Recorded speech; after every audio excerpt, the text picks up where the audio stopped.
Welcome back, boys and girls, to part 2 of latent heat, and we're going to continue where we left off.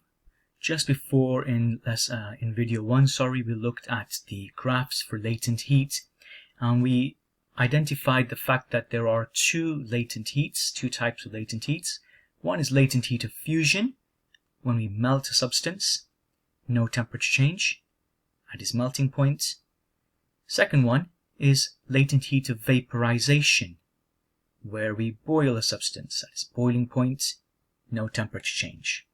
So let's move on to the equation for latent heat. And the equation for latent heat is E equals m times L. Quite a simple one. This one's given to you on the equation sheet, so you won't need to remember it as such, but you do need to be familiar with it, you need to recognize it, and you need to know what the different parts of the equation mean. E stands for the energy for the change of state. It's measured in joules. M is the mass of the substance in kilograms.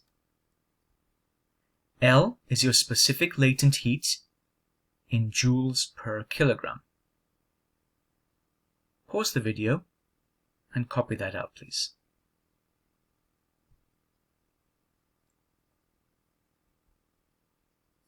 This equation is the same for both types of latent heats. Latent heat of fusion or latent heat of vaporization. Both of those values are represented by the letter L. So it doesn't matter in the question, if a question pops up, it doesn't matter if it's talking about latent heat of fusion or of vaporization, the L value goes in the L position. How do you rearrange this equation? So there's your equation once more, E equals ml. If you'd like to rearrange it to make either m the subject or L the subject, you can always use our trustworthy formula triangle. Reminder, in the exam, formula triangle is only there to help you. It will not give you the marks itself. So let's put the numbers in, or letters in, E at the top, m times L at the bottom. We can see from the equation at the top that E equals m times L. At the bottom, we've got the m times L part. Just a reminder, when we're using equation triangles, you cover up the letter that you would want to find out, and whatever's open is what you do. So, for example, if I want to find energy, I cover the E, and I'm left with m times L. If I want to find the mass, or m, I cover the m up, and I'm left with E divided by L. And to find L, latent heat, I cover L up, and I'm left with E divided by m. And here are those equations rearranged just in case.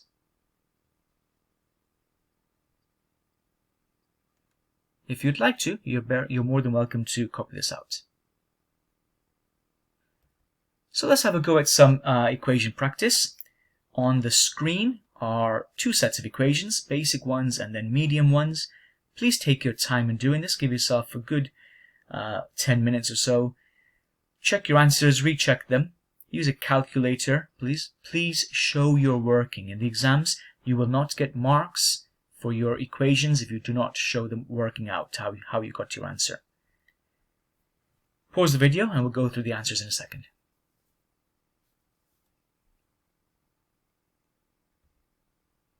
So on the right of the screen, I've now displayed the answers.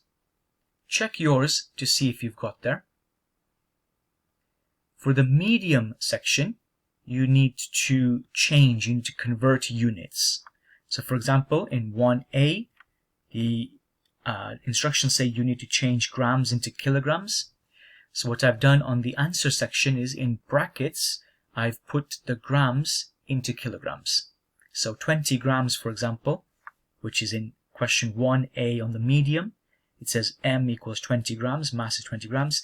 In the 1A answer on medium, I've put 20 grams converted into kilograms, 0.02 kilograms. And there are a couple of other questions where I've done the same as well. Pause the video once more, check your answers. If they are incorrect, please correct them, and we'll move on.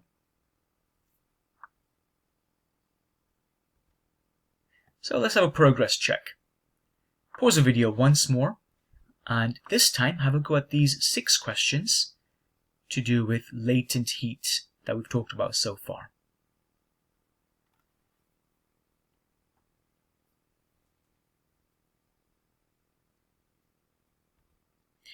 Okay, so the answers are on the screen now. Definition of latent heat: energy needed to change the state of 1 kilo without changing temperature. Then you have your definitions of fusion and vaporization latent heats. Number 4 talked about the difference between specific heat capacity and latent heat. The difference there is specific heat capacity is to do with the energy absorbed increasing the substance's temperature. Specific latent heat is to do with energy absorbed to change the state without increasing the temperature.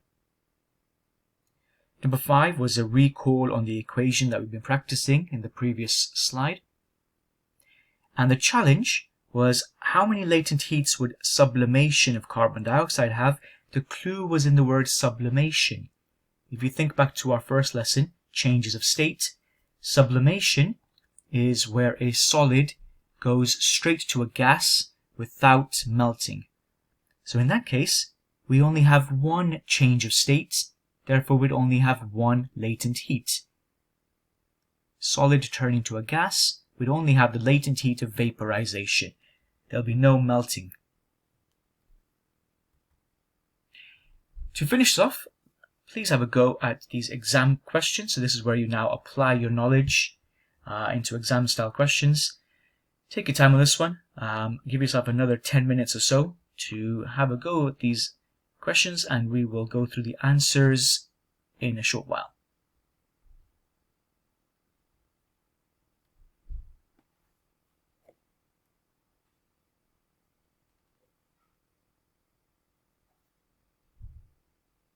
Okay, so the first question was talking about information about the melting and boiling points.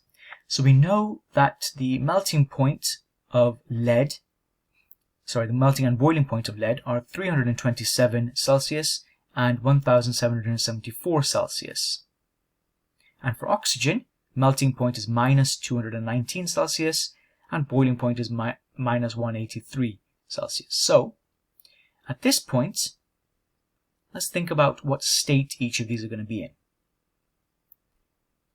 At minus 200, the oxygen will be a liquid.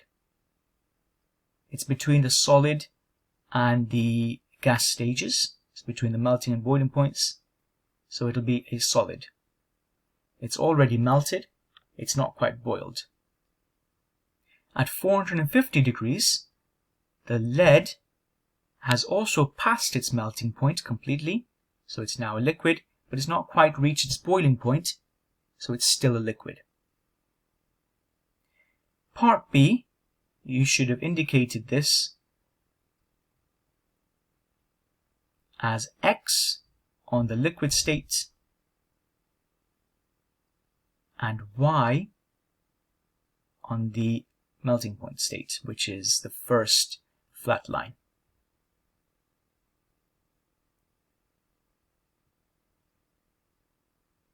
Then it says label the section. Sorry, I would have done that. Sorry. If the heater provides 100 joules of heat energy every second, use the graph to calculate the energy required to melt the substance. Well, we know it's 100 joules every second, and we know from the melting point that it melts for 2.2 seconds. That's how long the first flat line is, 2.2 seconds. So we know it's 100 joules every second. Therefore, to melt it, we must have required 2.2 seconds times 100 joules, 220 joules to melt it. Using that information, now we know the energy, we can rearrange our E equals M times L, because we want the L now, specific latent heat. So L equals E over M. Latent heat is energy over mass. Energy we know is 220. The mass is given to us as 1.5 kilograms. So 220 divided by 1.5 gives you 146.7 joules per kilogram. And boys and girls, that is the lesson. Just a recap of our facts. So in this lesson, we've been through the idea of what latent heat is. We know the definitions of latent heat of fusion and latent heat of vaporization. And we know the equation. We've practiced the equation, rearranged the equation for latent heat. Energy equals mass times latent heat. Thank you so much. We will catch up next lesson. Take care.